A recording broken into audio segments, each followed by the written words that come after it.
कक्षा 12 में अध्ययन करने वाले सभी बच्चों और अध्यापन करवाने वाले मेरे विद्वान साथियों और विदुषी बहनों को सादर नमस्ते। साथियों और बच्चों, आज हम कक्षा 12 के विषय हिंदी साहित्य के मॉडल प्रश्न पत्र पर बात करेंगे।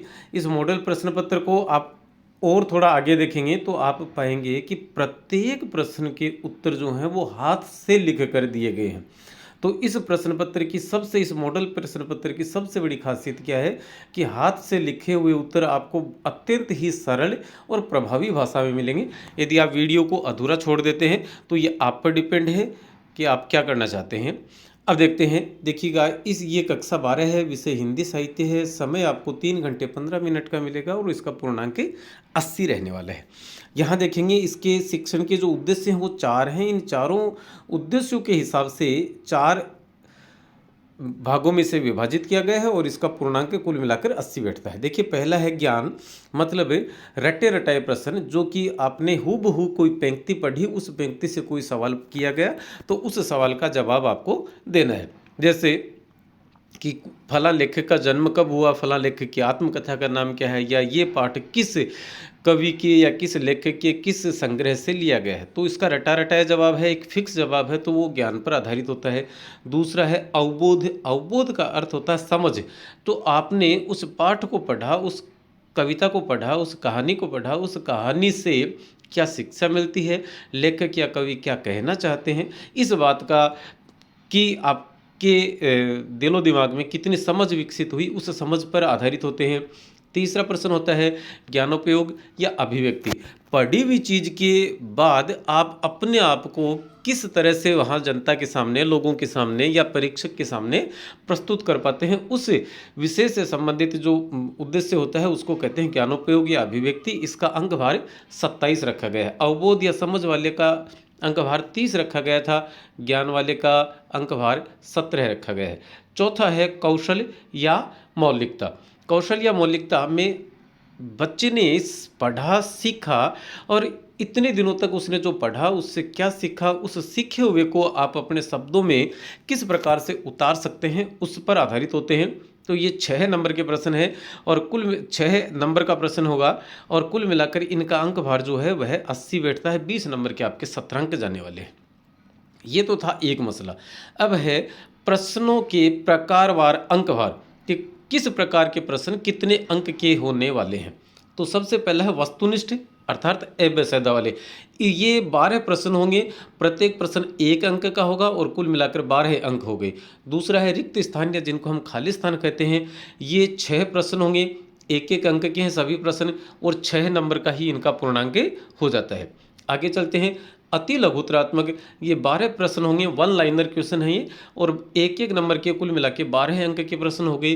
फिर आते हैं लघुतरात्मक प्रश्न। ये 12 प्रश्न होंगे और 2-2 अंक के, प्रत्येक प्रश्न 2-2 अंक का होगा। तो कुल मिलाकर 24 अंक के प्रश्न यहाँ पर बैठते हैं। दीर्घ उत्तरीय वाले को 2 भागों में बांटा है। इसमें 2 प्रश्न तो होंगे ऐसे जो कि 3-3 अंक के होंगे अर्थात 6 अंक के, और 1 प्रश्न ऐसा होगा जो कि 4 अंक का होगा, ये अंतराल से आएगा।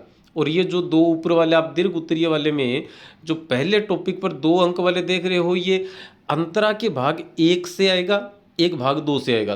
अथवा वाले प्रश्न होंगे, 60 शब्दों में आपको अपना जवाब लिखना है अधिकतम। और ये 2 प्रश्न होंगे 3-3 अंक के, तो 6 अंक के। 1 प्रश्न अंतराल से होगा जो कि 4 अंक का होगा और इसका 4 अंक ही। एक ही प्रश्न है, ये भी अथवा में होगा। 3 ही पाठ हैं, तीनों पाठों में से कोई 2 प्रश्न होंगे। और एक होता है निबंधात्मक प्रश्न। इसमें 2 प्रश्न तो ऐसे होंगे जो व्याख्या पर आधारित है, 5-5 अंक के प्रश्न होंगे, कुल मिलाकर 10 अंक के हो गए। एक व्याख्या गद्य खंड से होगी और एक व्याख्या पद्य खंड से होगी। प्रत्येक व्याख्या में अथवा में या विकल्प आपको मिलेगा, आप 2 में से कोई एक को कर सकते हैं। और एक प्रश्न होगा 6 अंक का जिसका अंक भार कुल मिलाकर 6 हो गया। ये प्रश्न निबंध होगा जो कि अंतिम प्रश्न होगा आपका। तो कुल मिलाकर 48 तो क्वेश्चन किए जाएंगे आपसे और उन सब का अंक भार मिलाकर बैठते हैं 80 अंक। ये आप यहाँ पर देख सकते हैं कि अपठित बोध से 12 अंक के प्रश्न होंगे। रचनात्मक और व्यावहारिक लेखन अर्थात निबंध 6 नंबर का होगा। अभिव्यक्ति और माध्यम नामक पाठ्य पुस्तक से कुल 5 पाठ हैं और 5 पाठों में से 10 अंक के प्रश्न किए जाने हैं। काव्यांग परिचय में से कुल मिलाकर 8 अंक के प्रश्न किए जाने हैं। तो एक काव्य गुण से संबंधित होगा, एक काव्य दोष से संबंधित होगा, 2 छंद से संबंधित होंगे और 4 प्रश्न अलंकार से संबंधित, 4 नंबर अलंकार से संबंधित होंगे। ठीक है। उसके बाद में पाठ्य पुस्तक अंतरा भाग 2 से 32 अंक के प्रश्न किए जाएंगे और अंतराल भाग 2 से 12 अंक के प्रश्न किए जाएंगे। तो कुल मिलाकर इनका योग भी कितना बैठ रहा है, 80 अंक बैठ रहा है। ये कुछ निर्देश हैं जो माध्यमिक शिक्षा बोर्ड आपके प्रश्न पत्र में जब मूल बोर्ड की परीक्षा होगी तब उसमें सबमिट करेंगे। 3 घंटे 80 मिनट और रोल नंबर लिखने, सभी प्रश्न हल करने, प्रत्येक प्रश्न का दी गई उत्तर पुस्तिका में उत्तर लिखना है। और जिन प्रश्नों में आंतरिक खंड हैं, जैसे मान लो अपठित गद्यांश आ गया, पद्यांश आ गया, उसमें आंतरिक खंड हो गए, 6 प्रश्न हो गए एक अपठित गद्यांश से, तो आपको 1 2 3 4 5 6 छहों प्रश्नों के जवाब एक साथ लिखने। ये नहीं कि आपने अपठित गद्यांश के 3 प्रश्न एक जगह लिख दिए, अगले 2 एक जगह लिख दिए, अंतिम वाला एक और अलग जगह लिख दिया, इस प्रकार से नहीं करना है। और 5वां और अंतिम निर्देश है यहाँ पर, उत्तर लिखने से पूर्व प्रश्न का क्रमांक अवश्य लिखें कि उत्तर नंबर 19, उत्तर नंबर 18, उत्तर नंबर 17, उत्तर नंबर 21, इस प्रकार से। अब आते हैं हम मूल प्रश्न पर। तो मूल प्रश्न पत्र यहाँ से शुरू होता है और यहाँ से जब शुरू होता है तो 6 प्रश्न आपके यहाँ पर एबेसदा वाले हैं, 12 प्रश्न। तो वो 12 प्रश्न देख लेते हैं पहले। बालक बच गया अध्याय में बालक ने इनाम में क्या मांगा। तो सबसे पहले तो ये बात आती है कि ये पाठ कौन से पाठ से आया है। तो चंद्रधर शर्मा गुलेरी के सुमिरिनी के मन के नामक लघु निबंध है 3। उन 3 निबंधों में से पहला ही लघु निबंध है बालक बच गया। उसमें बच्चा लड्डू मांगता है। और भी आपको कई चीज़ें इसमें याद आ जानी चाहिए, जैसे बच्चे ने धर्म के 10 लक्षण बताए थे, है ना, इस प्रकार से 9 रसों के नाम बता दिए। समधिया नामक कहानी किस प्रकार की कहानी है। तो आंचलिक कहानी है। आंचलिक में चंद्रबिंदु नहीं आएगा बल्कि अनुस्वार आएगा। अंचल का अर्थ होता है क्षेत्र और अंचल जोड़ इक से शब्द बनता है आंचलिक। अगला क्वेश्चन है कि मैंने देखा एक बूंद कविता में कवि ने बूंद की किस विशेषता को बताया है। तो बूंद की यहाँ पर एबेसदा के अंतर्गत देखें तो क्षणभंगुरता को बताया है। ये कविता लिखी किसके द्वारा गई है। तो ये कविता सच्चिदानंद हीरानंद वात्स्यायन अज्ञेय के द्वारा लिखी गई है। यहाँ पर इस छोटी लेकिन महत्वपूर्ण कविता में 3 महत्वपूर्ण चीज़ें आती हैं। एक बूंद है, एक सागर है और एक सूर्य है। इन तीनों चीज़ों को किन किन के प्रतीक के रूप में इस्तेमाल किया गया है। तो बूंद जो है वह व्यक्ति या व्यष्टि का प्रतीक है, सागर यहाँ पर समाज या समष्टि का प्रतीक है और सूर्य यहाँ पर परमात्मा का प्रतीक माना गया है। आगे चलते हैं। 12मासा जायसी की किस रचना का अंश है। तो 12मासा जायसी की पद्मावत का अंश है। हालांकि ये पृथ्वीराज लिखा है तो ये तो ऑप्शन ही गलत है। बाकी ये अखरावट, आखिरी कलाम और पद्मावत तीनों ही जायसी की रचनाएं हैं, लेकिन 12मासा जो प्रकरण है वह पद्मावत से लिया गया है। बात आती है कि पद्मावत की रचना कौन सी भाषा में हुई है। तो अवधी भाषा में। अवधी के भी 2 रूप हैं, एक तो साहित्यिक रूप है और एक देहाती, जिसको आम व्यक्ति के द्वारा अपनी बोलचाल की भाषा में प्रयुक्त किया जाता है। तो पद्मावत की जो रचना है वह ठेठ अवधी भाषा में हुई है। और शैली यदि बात की जाए तो फारसी भाषा की मसनवी शैली में इस रचना का ये रचना लिखी गई है। अगला प्रश्न है, सूरदास की झोपड़ी में किस वर्ग की व्यथा का अंकन किया गया है। तो सूरदास की झोपड़ी में कौन से वर्ग की व्यथा का अंकन किया गया है। दलित और शोषित वर्ग की। और ये प्रेमचंद के द्वारा रचित रंगभूमि नामक उपन्यास से लिया गया एक अंश है। अपना मालवा खाऊ उजाड़ू सभ्यता में पूरा पाठ का पूरा नाम देना चाहिए था लेकिन नहीं दिया, कोई बात नहीं, हम समझ लेते हैं कि अपना मालवा नामक पाठ किस समस्या की ओर इंगित या इशारा करता है। तो जल और पर्यावरण की समस्या की तरफ। इस पाठ के लेखक जो हैं वे हैं प्रभास जोशी। आगे चलते हैं। कमल पत्र को कहते हैं। कमल पत्र को क्या कहते हैं। तो कमल पत्र को पुरइन कहते हैं। कमल नाल को भसीण कहते हैं। कमल नाल ये जो है इसको क्या कहते हैं, भसीण कहते हैं। ये बिस्कोहर की माटी नामक पाठ से लिया गया था, जिसके लेखक हैं विश्वनाथ त्रिपाठी। और विश्वनाथ त्रिपाठी की मूल रचना है नंगा तलाई का गांव। उसी गांव से ये बिस्कोहर की माटी नामक पाठ को उठाया गया है। आगे चलते हैं। डग डग रोटी पग पग नीर किस धरती को कहा गया है? तो ये मालवा क्षेत्र के विषय में कहा गया है और ये प्रभास जोशी के द्वारा रचित अपना मालवा खाऊ उजड़ू सभ्यता में पाठ में से लिया गया है। 9वां प्रश्न है, नाटक का सबसे जरूरी और सशक्त अंग है जिसके माध्यम से कथा की गति बनी रहती है। तो नाटक का सबसे प्रभावी और सशक्त अंग जो है वह संवाद है। यहाँ आपके इस नाटक कविता और कहानी के 3 पाठ होंगे और हर पाठ में से 1-1 नंबर का प्रश्न आपसे किया जाने वाला है। तो कविता का मूल अंग क्या है? शब्द है, नाटक का संवाद है और कहानी का द्वंद्व है। ये तीनों चीजें आप याद रखें। और प्रतिरोध का सशक्त माध्यम, सबसे सशक्त माध्यम क्या होता है? नाटक को माना जाता है। 10वां प्रश्न है, समाचार लेखन के कक्कार होते हैं। तो समाचार लेखन के कितने कक्कार होते हैं? 6 कक्कार होते हैं। यह शब्द सही है, यह शब्द अशुद्ध है वर्तनी की दृष्टि से। इसमें कौन कौन से कक्कार होते हैं? तो क्या, कौन, कहाँ, कब। ये 4 प्रश्न हैं। इन चारों प्रश्नों का जवाब तो हमें किसी भी समाचार के शीर्षक में मिलता है। और ये जो 2 नीचे वाले कक्कार हैं, क्यों और कैसे, इन दोनों प्रश्नों का जो जवाब है वह हमें किसी भी समाचार के विस्तार में प्राप्त होता है। तो 6 कक्कार कौन कौन से हो गए? क्या हुआ, कौन गया, कौन आया, कौन था, कौन है, कहाँ, कब।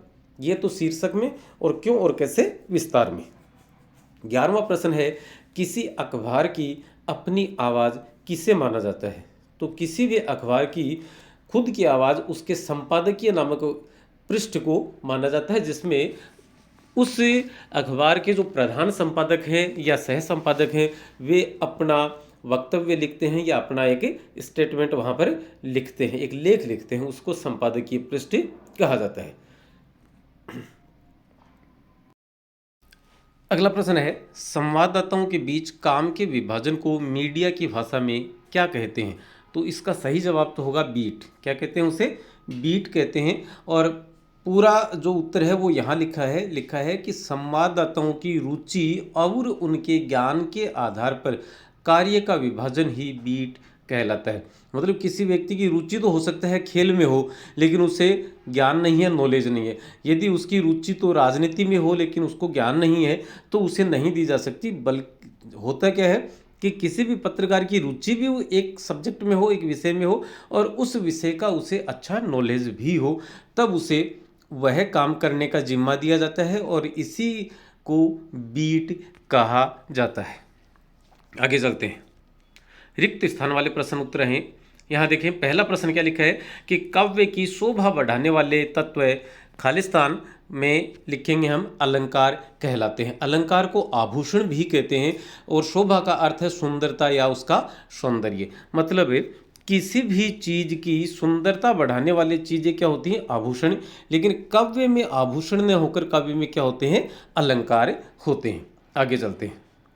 दूसरा पद है, रोला और उल्लाला छंद के योग से छप्पई छंद बनता है। अब छप्पई छंद के विषय में आप ध्यान दे लें कि पहली 4 पंक्तियों में 24-24 मात्राएं होती हैं, दूसरी अंतिम 2 में 28-28 मात्राएं होती हैं जो कि उल्लाला की होती हैं। पहली 4 पंक्तियां रोला की होती हैं।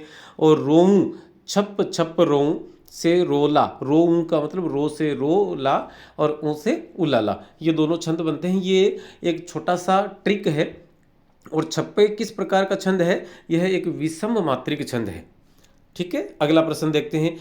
ऐसी काव्य रचना जिसे पढ़ते ही अर्थ ग्रहण हो जाए वहाँ पर प्रसाद गुण से युक्त रचना मानी जाती है। और बाकी और देखेंगे तो और कौन कौन सी रचनाएं हैं? जैसे पढ़ते ही अर्थ ग्रहण हो गया तो प्रसाद काव्य गुण। यदि कहीं पर प्रेम और श्रृंगार रस की प्राप्ति हो रही है तो माधुर्य गुण। और किसी पद को पढ़ने पर वीरता, जोश, उत्साह आदि गुणों की उत्पत्ति हो रही है तो वहाँ पर ओज काव्य गुण माना जाता है। और चूंकि आप जानते हैं कि काव्य गुणों की संख्या 3 ही है। आगे चौथा प्रश्न है, जब कारण नहीं होने पर भी, कारण का अर्थ क्या लिखा है यहाँ पर देखिएगा आप, कारण का अर्थ लिखा हमने साधन, कि कारण या साधन नहीं होने पर भी कार्य हो वहाँ पर विभावना अलंकार माना जाता है। और इस विभावना को दिखाने के लिए, दर्शाने के लिए ये 4 शब्द इस्तेमाल किए जाते हैं। बिन, बिना, बिनु रहित। इसका मतलब है इनका न होना। ये चारों शब्द कोई ना कोई एक शब्द इसमें जरूर आता है। इसके लिए एक बहुत प्रसिद्ध एक पद है कि बिनु पद चले सुने बिनु काना, बिनु कर कर्म करे विधि नाना, आनन रहित सकल रस भोगी, बिनु वाणी बक्ता बढ़ जोगी। तो बिन, बिना, बिनु और रहित, इस एक पद में ये चारों के चारों जो शब्द हैं वे यहाँ पर इस्तेमाल किए जा रहे हैं। आगे चलते हैं।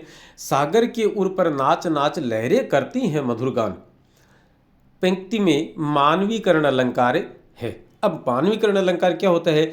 किसी निर्जीव या प्राकृतिक पदार्थ पर मानवीय क्रियाओं का आरोप कर दिया जाता है तो मानवीकरण अलंकार माना जाता है। कहाँ कहाँ मानवीकरण अलंकार इस पद में आया है? तो सागर के उर। अब उर का अर्थ होता है सीना, तो सागर का वैसे कोई सीना नहीं होता, लेकिन ये मानवीय क्रिया का आरोप कर दिया, इसलिए पहला मानवीकरण यहाँ पर। दूसरा है नाच नाच लहरें करती है मधुगान।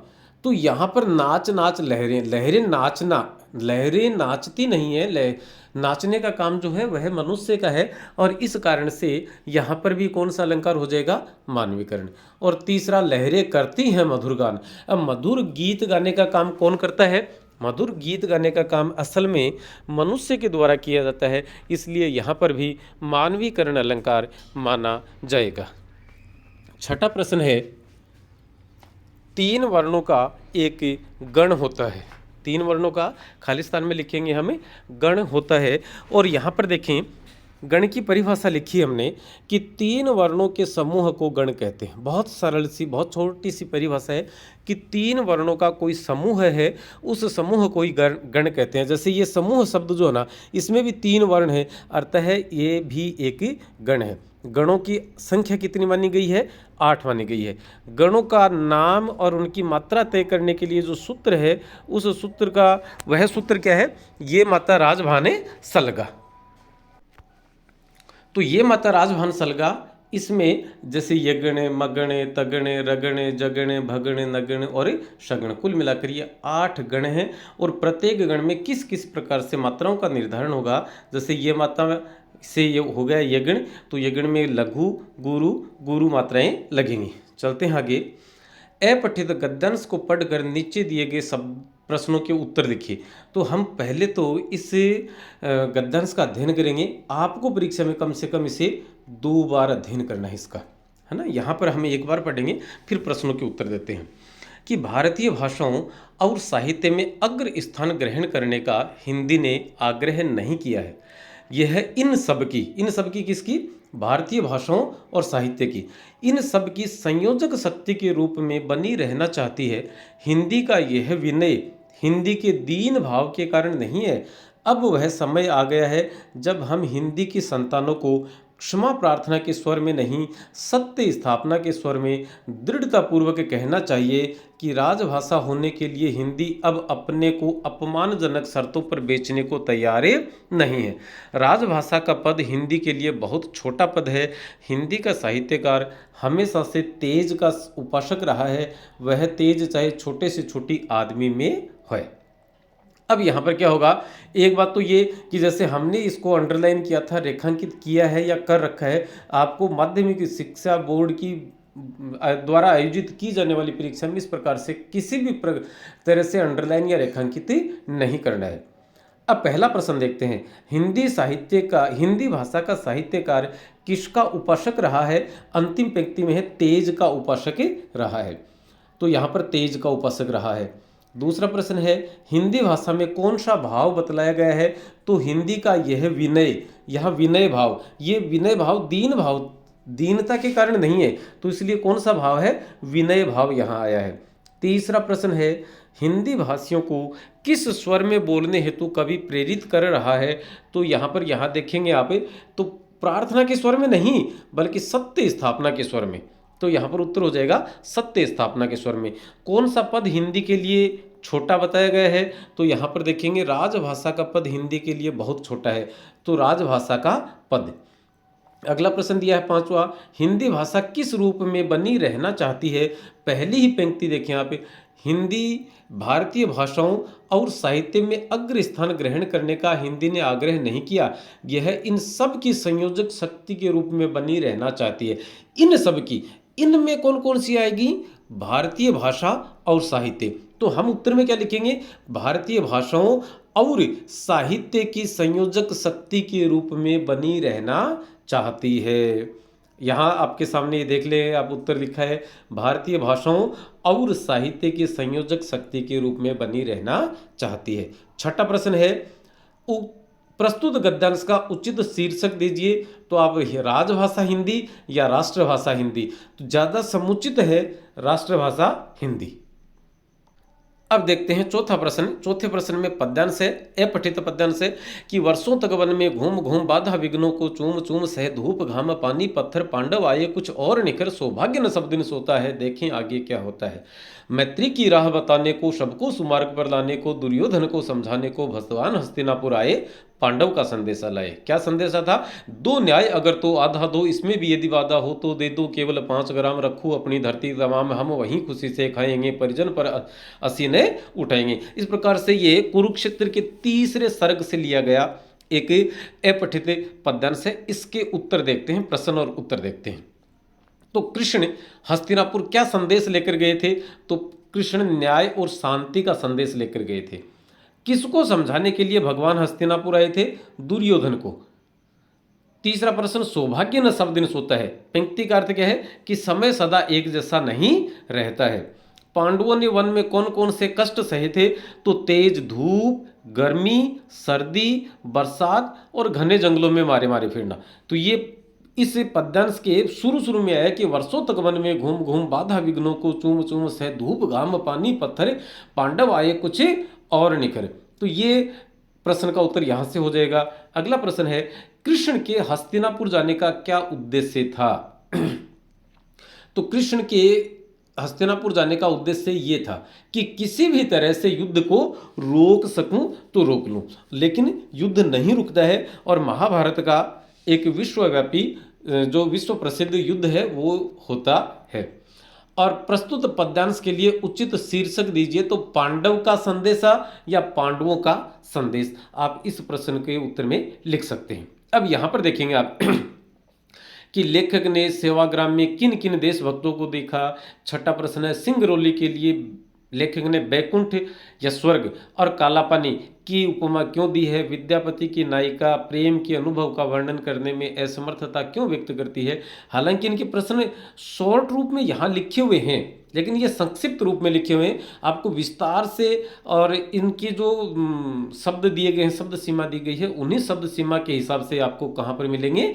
आगे हाथ से लिखे हुए इन प्रश्नों के उत्तर एक साथ मिलेंगे। पहले प्रश्न का उत्तर, अब जैसे 11 नंबर प्रश्न का उत्तर यहाँ लिखा है, अन्योक्ति अलंकार की परिभाषा और उदाहरण लिखिए। क्योंकि अलंकार से संबंधित जो प्रश्न होंगे उनका अंक भार 4 रहने वाला है। तो जब किसी रचना में अप्रस्तुत, मतलब जो हमारे सामने नहीं है, उसके माध्यम से प्रस्तुत जो हमारे सामने है उसका बोध करवाया जाता है, तो वहां पर अन्योक्ति अलंकार माना जाता है। और इसका दूसरा नाम अप्रस्तुत प्रशंसा भी है। प्रसन्न का उदाहरण देखें अन्योक्ति अलंकार का। तो पहला उदाहरण लिखा है कि माली आवत देख कर कलियन करी पुकारी, फूले फूले चुन लिए काली हमारी वारी। इस पद को पढ़ते हैं तो पद के अनुसार ये है कि किसी एक बाग में माली को आता हुआ देखकर जो कलियां थी वे पुकार कर उठी कि फूले फूले चुन लिए, कि जो फूल खिल गए थे उनको चुन लिया गया है या तोड़ लिया गया है, और काली हमारी बारी, और कल को हम फूल की तरह से खिल जाएंगे तो हमें भी तोड़ लिया जाएगा। अब क्या होता है, इस पद को लिखते समय कवि के सामने न बाग था, न माली था, न फूल थे, न कलियां थी, कुछ नहीं था, तो अप्रस्तुत थे। तो वो क्या चीजें थी? अप्रस्तुत थी। कवि के सामने क्या था? मौत थी। वो समाज में लोगों को मरते हुए रोज देख रहे थे। तो यहां पर माली का अर्थ है मृत्यु, कि मृत्यु या काल को आता हुआ देखकर कलियन करी पुकारी। यहां पर कलिय का अर्थ है, कलियन का अर्थ है युवा व्यक्ति। जो युवा लोग हैं वो तो कलियन करी पुकारी कि युवा लोग पुकार कर उठे, फूले फूले चुन लिए। फूले फूले का मतलब यहाँ पर है फूल कर खिल जाना।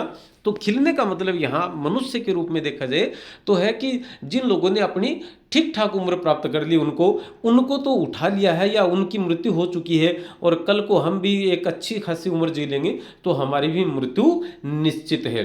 अब ये बात आती है, तो यहाँ पर देखो अप्रस्तुत मतलब माली, कलियां, फूल, इन ये कुछ थे ही नहीं, फिर भी उनका वर्णन किया गया। और इनके वर्णन के साथ साथ इनके वर्णन के द्वारा जो हमारे सामने हो रहा है उसका बोध करवाया गया था, इसलिए यहाँ पर अन्योक्ति अलंकार माना गया है। दूसरा इसका उदाहरण लिखा है, नहीं पराग नहीं मधुर मधु नहीं विकास यही काल, अली कली ही सो बंध्यो आगे कौन हवाल। ये भी बिहारी की सतसई से ही लिया गया एक पद है कि न तो अभी इस पर पराग ही है, न ही मधुर मधु आया है, और न ही इस समय तक इसका पूर्ण विकास ही हुआ है। हे भ्रमर, अली का मतलब होता है भ्रमर, हे भ्रमर तू इस कली से ही बंध गया है तो आगे तेरा क्या हाल होने वाला है। ये पद लिखा उस समय न तो कभी बिहारी के सामने कोई पराग था, न कोई मधुर मधु था, न कोई कली थी, न कोई भ्रमर था, ऐसा कुछ नहीं था।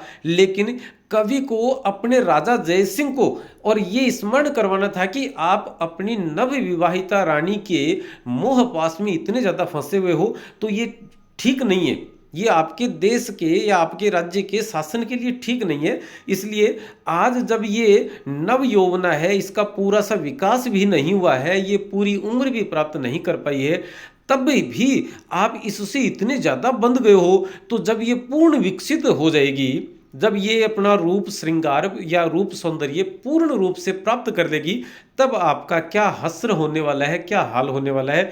तो अप्रस्तुत क्या थी अप्रस्तुत थी यहाँ पर अली और कली, और पुष्प में पुष्प का होने वाला विकास है ना। तो पुष्प की जो चीज़ें हैं वे कुछ भी नहीं था, लेकिन कवि ने अपने राजा को उसके विषय में अवगत करा दिया। तो यहाँ पर प्रस्तुत अप्रस्तुत के माध्यम से जो सामने बैठा था उसको उसका बोध करवाया था, अतः यहाँ पर अन्योक्ति अलंकार माना जाएगा। अन्योक्ति अलंकार से संबंधित ये कोई प्रश्न आता है तो आप ये दो पद याद कर लेवे, आपके पूरे में से पूरे नंबर तैयार पड़े।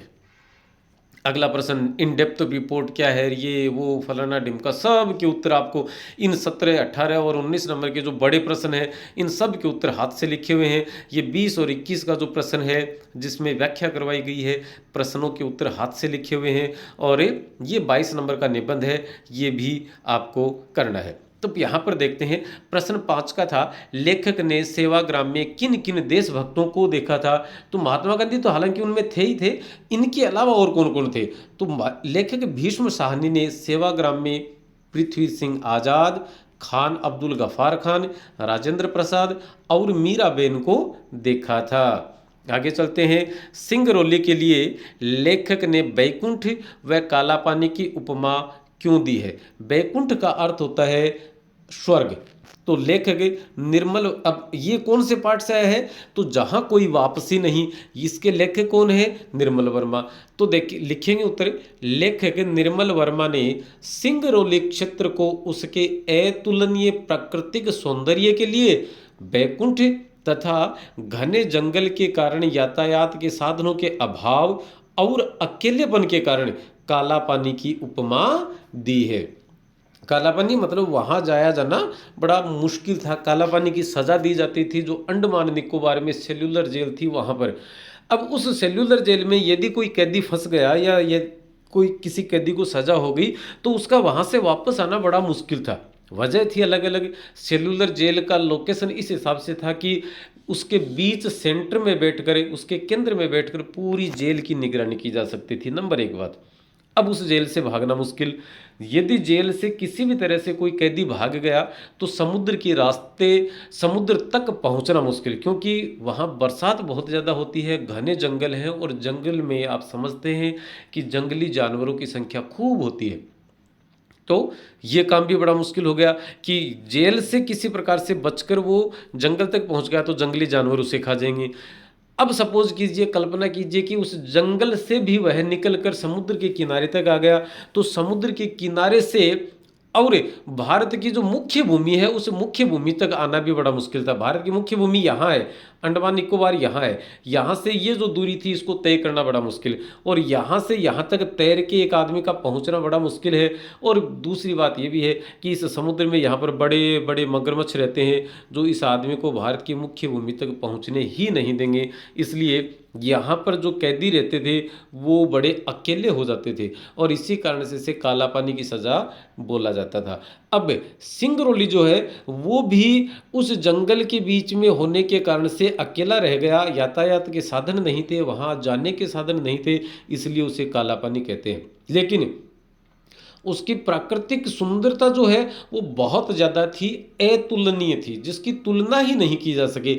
इस अतुलनीय प्राकृतिक सौंदर्य के कारण से उस क्षेत्र को बैकुंठ भी कहा जाता था या कहा गया है। सातवां प्रश्न है, विद्यापति की नायिका प्रेम के अनुभव का वर्णन करने में असमर्थता क्यों व्यक्त करती है?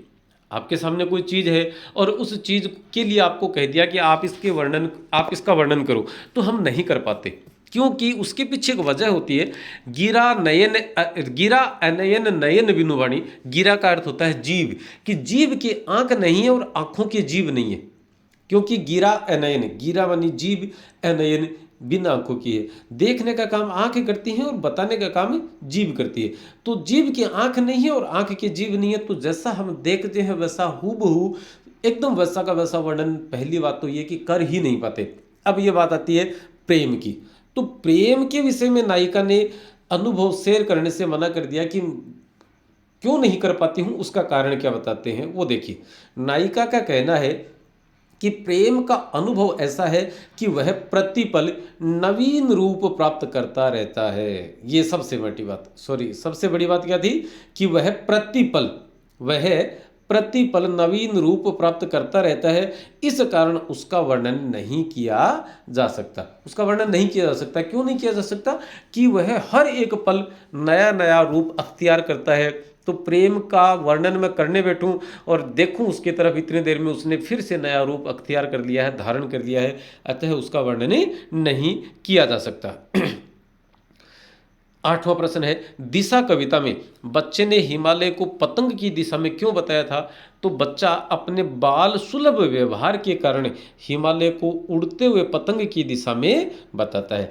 मुख्य कारण तो ये था। यदि यही प्रश्न और थोड़ा बड़ा होता तो आप लिख सकते थे कि हर व्यक्ति का अपना सत्य होता है, उसे किसी भी चीज़ को देखने का उसका अलग नज़रिया होता है, उसकी अपनी दुनिया होती है और उसी दुनिया को वह सत्य मानता है। तो बच्चे की दुनिया या बच्चे का सत्य यह था कि वह उस समय पतंग उड़ा रहा था और उस पतंग उड़ाने की क्रिया में वह बहुत ज़्यादा आनंदित था, प्रफुल्लित था, और उसी आनंद के कारण से उसने उड़ती हुई पतंग की दिशा में हिमालय पर्वत को बताया था। मुख्य उत्तर इसका यही है, बाल सुलभ व्यवहार के कारण से। बिस्कोहर की माटी नामक पाठ में लेखक ने किन किन सांपों के विषय में बताया है?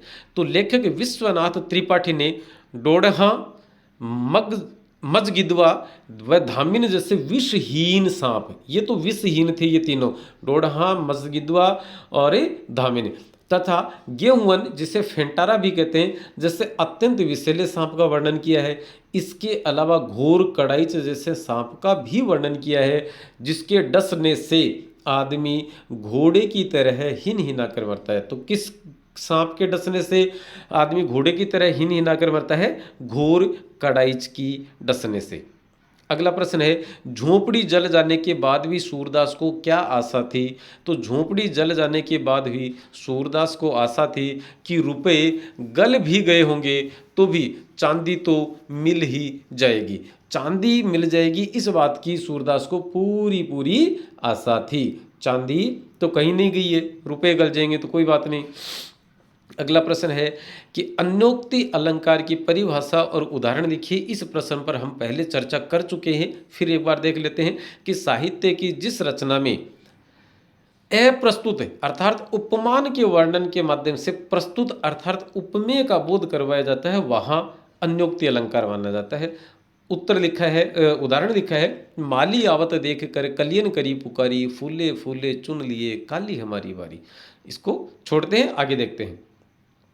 किसी भी कहानी के विस्तार के लिए द्वंद्व क्यों महत्वपूर्ण है? तो किसी कहानी के विस्तार के लिए द्वंद्व अत्यंत महत्वपूर्ण है, क्योंकि द्वंद्व के कारण ही कथानक आगे बढ़ता है।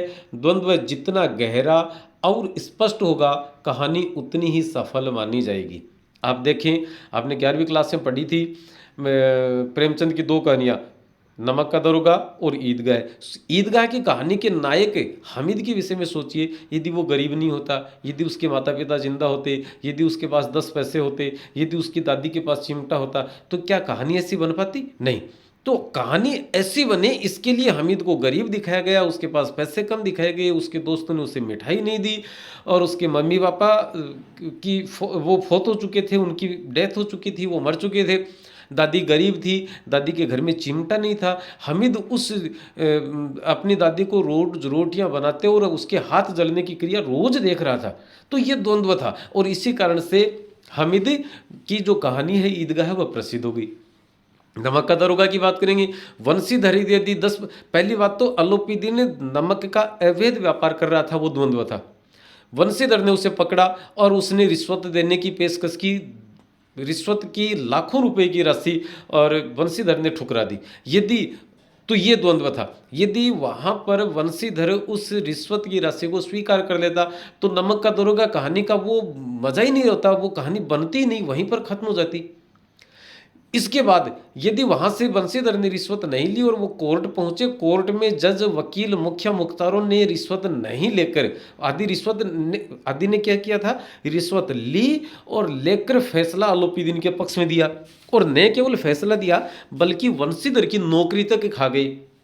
आप कल्पना कीजिए कि वंशीधर की तरह से भी कोर्ट के अधिकारी और कर्मचारी भी अलोपीदीन से रिश्वत नहीं लेते और न्यायोचित जो सही था संविधान की दृष्टि से वैसा फैसला देते, तो क्या वंशीधर की नौकरी छूटती? क्या अलोपीदीन बरी हो जाते? बिल्कुल नहीं। बरी तो नहीं होते अलोपीदीन, लेकिन कहानी बरी हो जाती, कहानी मर जाती, कहानी रहती ही नहीं वैसी। तो इसलिए कहानी में, किसी भी कहानी में द्वंद्व का होना अत्यंत आवश्यक माना गया है। इन डेप्थ रिपोर्ट क्या होती है? इन मालिक के अंदर, डेप्थ मतलब डीप, गहराई। तो डीप, अब ये शब्द आपने देखा होगा, डीप का अर्थ होता है गहराई, और DEPTH, डेप्थ मानी और गहराई में जाकर। तो इन डेप्थ कहते किसे? कि पहले से उपलब्ध जानकारियों, तथ्यों, सूचनाओं व आंकड़ों की गहन छानबीन कर ऐसे पहलुओं या जानकारियों को उजागर किया जाता है जो महत्वपूर्ण तो थे पर सार्वजनिक रूप से अनछुए थे। मतलब आम आदमी को इसके बारे में पता नहीं था। कुछ जानकारियां थी जो जानकारी थी, तथ्य थे, फैक्ट थे, कुछ सूचनाएं थी, कुछ आंकड़े थे। उनकी गहन छानबीन की जाती है और नए पहलुओं और नई जानकारियों को दुनिया के सामने रखा जाता है। तो उसे ही हम क्या कहते हैं? इन डेप्थ रिपोर्ट कहते हैं। क्यों?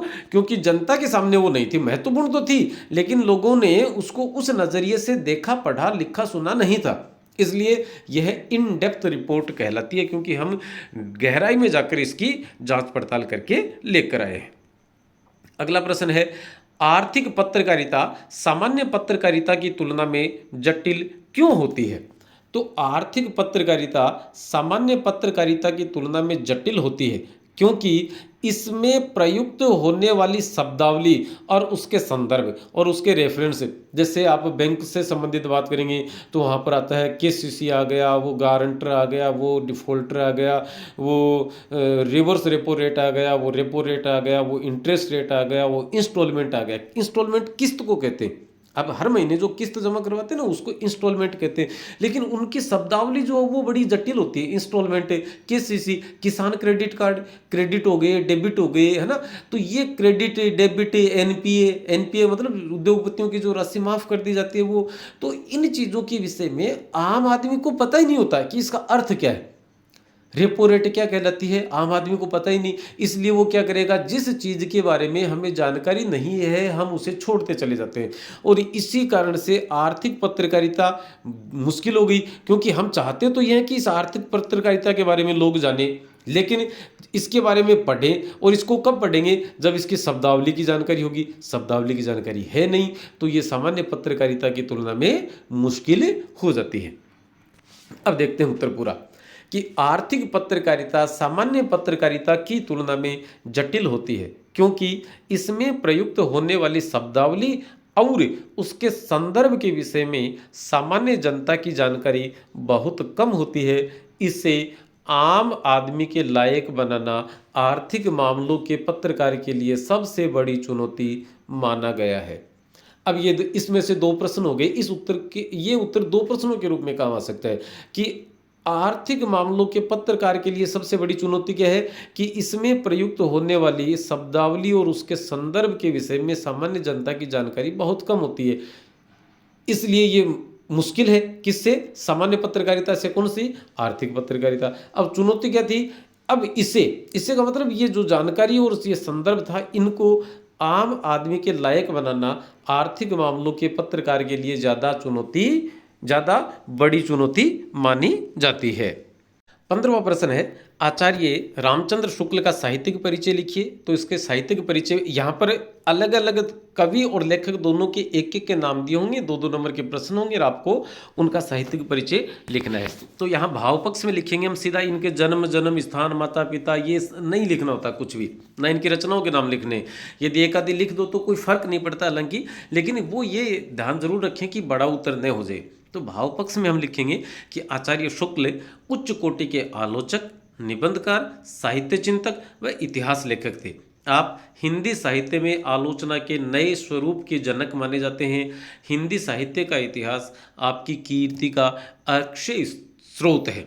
ठीक है। कला पक्ष में लिखेंगे कि आचार्य शुक्ल तत्सम शब्दों एवं मुहावरों से युक्त खड़ी बोली हिंदी का प्रयोग करते थे। देखिएगा, भाव पक्ष सामान्य जानकारी, कला पक्ष में उनकी भाषा और लेखन शैली के विषय में जानकारी होती है। तो तत्सम और मुहावरों से युक्त खड़ी बोली हिंदी का प्रयोग करते थे। आपके वाक्य प्रायः लंबे और बड़े हुआ करते थे। आपकी गद्य शैली विवेचनात्मक थी, जिसमें सूक्ष्म तर्क योजना व सहृदयता का अनूठा संगम देखने को मिलता है। विषय के अनुसार व्याख्यात्मक और आलोचनात्मक शैली का प्रयोग भी आप कर लिया करते थे। अगला प्रश्न है, घनानंद का साहित्यिक परिचय लिखिए। तो भाव पक्ष में लिखेंगे कि घनानंद को प्रेम की पीड़ा का कवि कहा जाता है। तो प्रेम की पीड़ा का कवि किसे कहा जाता है? घनानंद को कहा जाता है। आपके पदों में वियोग श्रृंगार रस की प्रधानता मिलती है। कौन से रस की प्रधानता मिलती है? वियोग श्रृंगार रस की। प्रेम के गंभीर, निर्मल, आवेगपूर्ण एवं व्याकुल कर देने वाले प्रस्तुतिकरण के कारण आपको साक्षात रसमूर्ति भी कहा जाता है। तो साक्षात रसमूर्ति किसे कहा जाता है? घनानंद को। क्यों कहा जाता है? क्योंकि प्रेम के गंभीर, निर्मल, आवेगपूर्ण एवं व्याकुल कर देने वाले प्रस्तुतिकरण के कारण से। कौन घनानंद के साहित्य में कौन से रस की प्राप्ति होती है? तो वियोग श्रृंगार रस की। घनानंद को किस नाम से पुकारा जाता है? तो प्रेम की पीड़ा का कवि, या प्रेम की पीड़ा का कवि किसे कहा जाता है? तो घनानंद को। अब आते हैं इनके कला पक्ष पर। तो उत्तर में लिखेंगे कला पक्ष में कि घनानंद के काव्य में कला अपने सूक्ष्म रूप में प्रयुक्त हुई है। आपकी रचनाओं में लाक्षणिकता, वाग विदग्धता के साथ साथ वक्रोक्ति अलंकार का कुशल प्रयोग हुआ है। आपके काव्य की भाषा परिष्कृत एवं साहित्यिक ब्रज भाषा है। तो घनानंद के काव्य की भाषा कौन सी है? ब्रज भाषा। तुलसीदास के काव्य की भाषा कौन सी है? अवधी और ब्रज दोनों। लेकिन पद्मावत के लेखक मलिक मोहम्मद जायसी की काव्य भाषा क्या है? अवधी। तो आपकी काव्य की भाषा परिष्कृत एवं साहित्यिक ब्रज भाषा है, जिसमें कोमलता एवं मधुरता का विकास दिखाई देता है। खंड से में 17 नंबर के प्रश्न में दो हैं, अथवा में मिलेंगे, अंतरा के पद्य खंड से आएगा। तो आज मनुष्य का प्रकृति के साथ रिश्ता टूट गया है, वसंत आया कविता के आधार पर लिखो। दूसरा प्रश्न है, कार्नेलिया का गीत कविता के मूल कथ्य को अपने शब्दों में लिखो। चूंकि परीक्षा में हमें कोई सा एक करना है, हम यहाँ पर दोनों प्रश्नों के उत्तर शामिल कर रहे हैं। पहले देखते हैं कवि रघुवीर सहाय ने, ये देखते हैं हम, आज मनुष्य का प्रकृति के साथ रिश्ता टूट गया है, इस वाले प्रश्न को। तो कवि रघुवीर सहाय ने अपने सामाजिक अवलोकन के आधार पर बताया, मतलब समाज में उन्होंने जो देखा, सुना, महसूस किया, उसके आधार पर बताया कि वर्तमान समय में मनुष्य का प्रकृति से रिश्ता टूटता जा रहा है। मनुष्य आधुनिकता के चक्कर में मशीनों का गुलाम या दास बनता जा रहा है। मशीनों पर निर्भरता बढ़ जाने से प्रकृति में होने वाले सांकेतिक परिवर्तनों को अनुभूत नहीं कर पा रहा है। हमारे पूर्वज जिन चीज़ों को प्रकृति में होने वाले बदलावों से महसूस कर लिया करते थे, उन्हीं चीज़ों को हम कैलेंडर और ऑफिस की छुट्टी के आधार पर पहचान रहे हैं। इस सिलसिले में या इसी कड़ी में वसंत ऋतु के आगमन और वसंत पंचमी की छुट्टी का जिक्र किया गया है। लेखक लिखते हैं कि मुझे वसंत पंचमी की छुट्टी हुई तब पता चला कि वसंत ऋतु आ गई है, जबकि मेरे आसपास बहुत सारे संकेत ऐसे थे, प्रकृति में हो रहे थे, जिनसे मैं पहचान सकता था कि वसंत ऋतु आ गई है, लेकिन फिर भी मैं उन बदलावों से नहीं पहचान पाया। मुझे पता चला वसंत पंचमी की छुट्टी, दफ्तर की छुट्टी और घर में टंगे हुए कैलेंडर से। अगला प्रश्न है कार्नेलिया का गीत। ये दूसरा प्रश्न था, कार्नेलिया का गीत कविता के मूल कथ्य को अपने शब्दों में लिखो। तो उसका मूल संदेश क्या था वो उसको लिखना है। तो कार्नेलिया का गीत के माध्यम से कवि जयशंकर प्रसाद ने भारत के प्राकृतिक सौंदर्य, सांस्कृतिक महत्व एवं ऐतिहासिक वैभव की तरफ ध्यान आकर्षित किया है। कवि के अनुसार प्रतिदिन सुबह सूर्य की किरणों से यहाँ की प्रकृति प्रफुल्लित एवं मधुमय बन जाती है। यह सभी देशों को आश्रय देती है। यहाँ के लोगों का आचरण दया, सहानुभूति, परोपकार, करुणा व सहयोग जैसे मानवीय गुणों से पूरित है।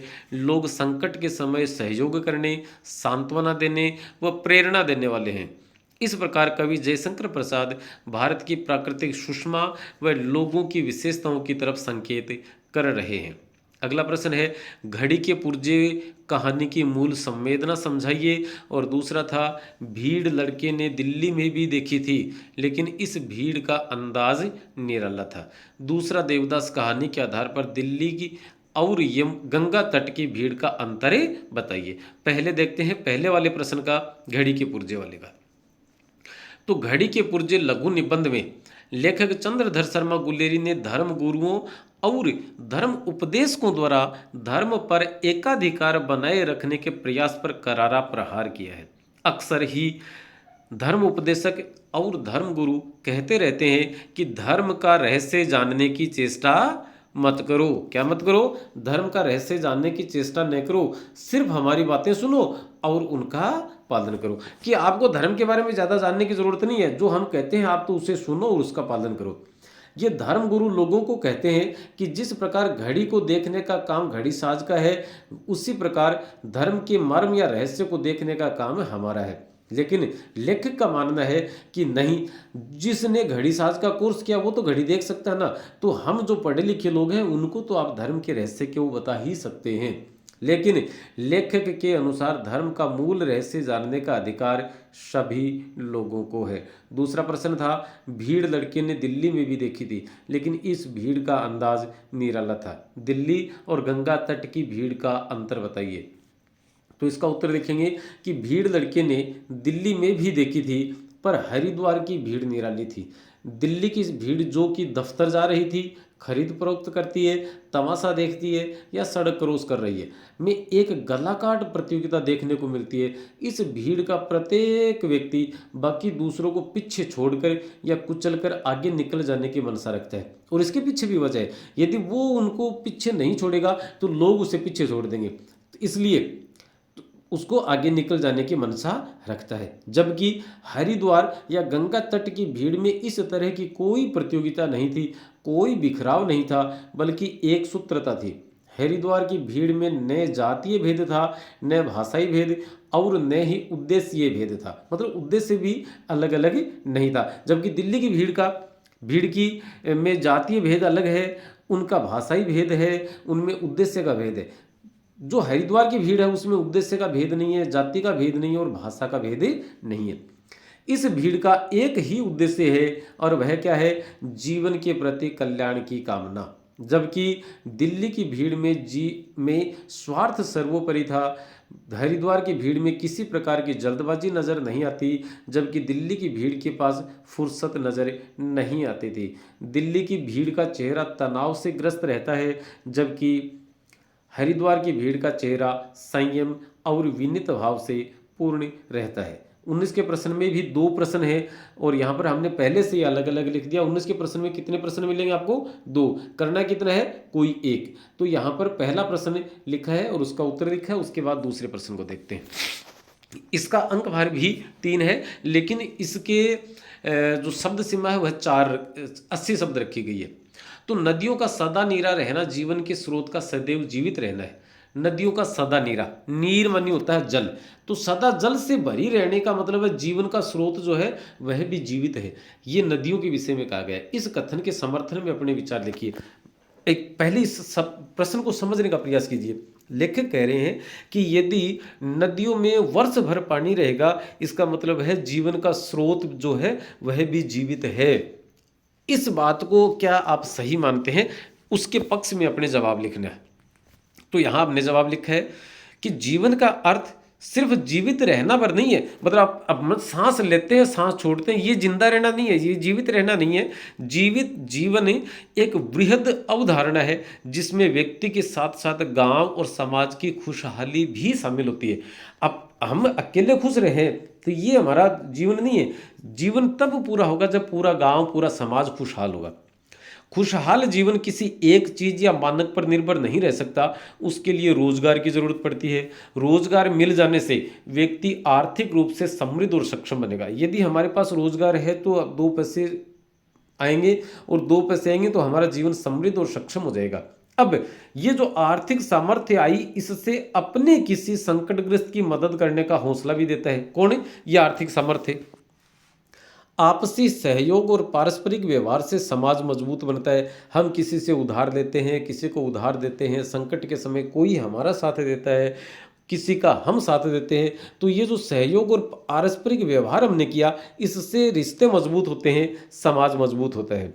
बच्चों के लिए अच्छी शिक्षा की व्यवस्था हो पाती है। यदि रोजगार है, हमारे पास तनख्वाह आ रही है, व्यापार ठीक ठाक चल रहा है, खेती बाड़ी ठीक है, पशुओं के दूध ठीक है, दूध सही ढंग से बिक रहा है, इसका मतलब पैसे आ रहे हैं। और जब पैसे आ रहे हैं तो बच्चों की शिक्षा की व्यवस्था ढंग से हो सकती है।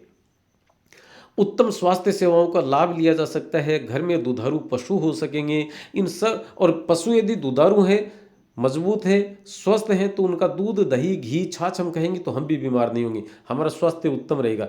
गलती से भी कभी बीमार हो गए तो यदि पैसे जेब में हैं, रोजगार हमारे पास है, पैसे हैं, तो हम अपना इलाज भी करवा सकते हैं।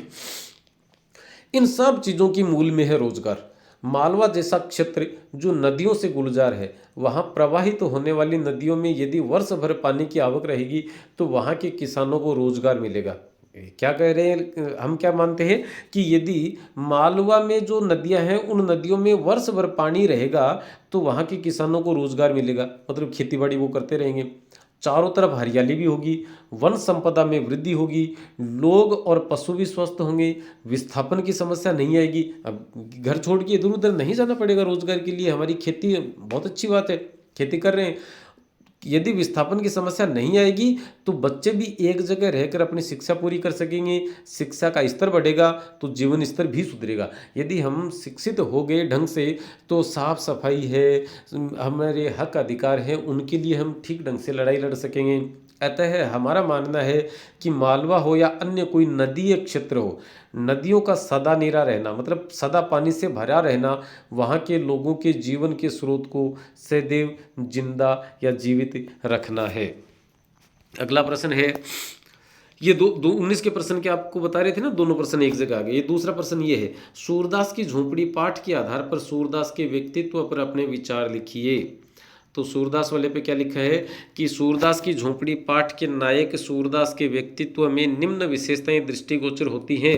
पहली है दृष्टिहीन और गरीब। सूरदास दृष्टिहीन और गरीब आदमी था जो कि भीख मांग कर अपना जीवन यापन करता था। दूसरा है सहृदय और दयालु, वो बड़ा दयालु आदमी था। सूरदास एक सहृदय व्यक्ति था, इसी कारण उसने अपनी झोंपड़ी में शरणागत हुई सुभागी को उसके पति की मार से बचाया था। तीसरा है, और इसी के खुंड्स खाकर उसने उसकी झोंपड़ी जला दी थी। तीसरी विशेषता है आत्मविश्वासी और सहनशील। सूरदास एक सहनशील और आत्मविश्वासी व्यक्ति था। उसकी झोंपड़ी जल जाने के नुकसान को वह सहन करके फिर से रुपए कमाकर घर बनाने का विचार करके अपने आत्मविश्वास का प्रदर्शन भी करता है।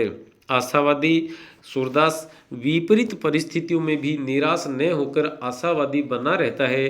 तभी वह मिठुआ से कहता है, कोई 100 लाख बार उसका घर जलेगा तो वह भी 100 लाख बार अपना नया घर बना लेगा। पांचवा था धर्मपरायण और परंपरावादी। तो सूरदास धर्मपरायण और परंपराओं में यकीन रखने वाला व्यक्ति था। इसी कारण वह रुपए जमा कर रहा था ताकि अपने माता पिता का श्राद्ध कर सके। और छठी विशेषता है जिम्मेदार व्यक्ति। सूरदास अपने कर्तव्यों के प्रति जिम्मेदार भी था। वह मिठुआ की शादी के लिए पैसे जमा कर रहा था। अगला प्रश्न है हरगोविंद सम्मदिया वाला। तो हरगोविंद सम्मदिया वाले पाठ से एक व्याख्या हमसे पूछी गई है। यदि आपको व्याख्या का पूरा देखना है विवरण तो आप अपनी किताब से देख सकते हैं या इस प्रश्न पत्र में भी आप यहाँ पर देख सकते हैं। कहाँ है ये कि हरगोविंद सम्मदिया संवाद पहुँचने का काम नहीं कर संवाद पहुँचाने का काम सभी नहीं कर सकते। आदमी भगवान के घर से सम्मदिया बनकर आता है। संवाद के प्रत्येक शब्द को याद रखना, जिस सुर और स्वर में सुनाया गया था ठीक उसी ढंग से जाकर सुनाना सहज काम नहीं है। गांव के लोगों की गलत धारणा है कि निठल्ला, कामचोर और पेट्टू आदमी ही सम्मदिया का काम करता है, न आगे नाच न पीछे पगहा।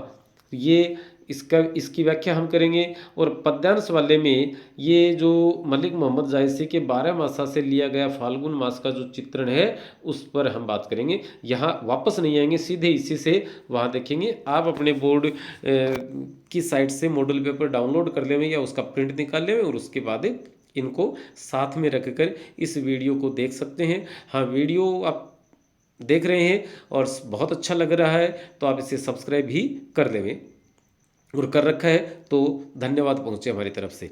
तो हरगोविंद सम्मदिया न आगे नाच न पीछे पगहा, उक्त गद्यांश की से प्रसंग व्याख्या कीजिए। तो प्रसंग लिखा है कि उक्त गद्यांश फणीश्वरनाथ रेणु की सम्मदिया नामक कहानी से अवतरित है। लेखक ने इस गद्यांश में सम्मदिया के गुणों और विशेषताओं का उल्लेख किया है। व्याख्या में लिखते हैं कि लेखक लिखते हैं कि सम्मदिया के काम को हर कोई नहीं कर सकता। सम्मदिया को संवाद के प्रत्येक शब्द को याद रखना होता है। जिस सुर और स्वर में संवाद सुनाया गया था उसी सुर और स्वर में सुनाना होता है।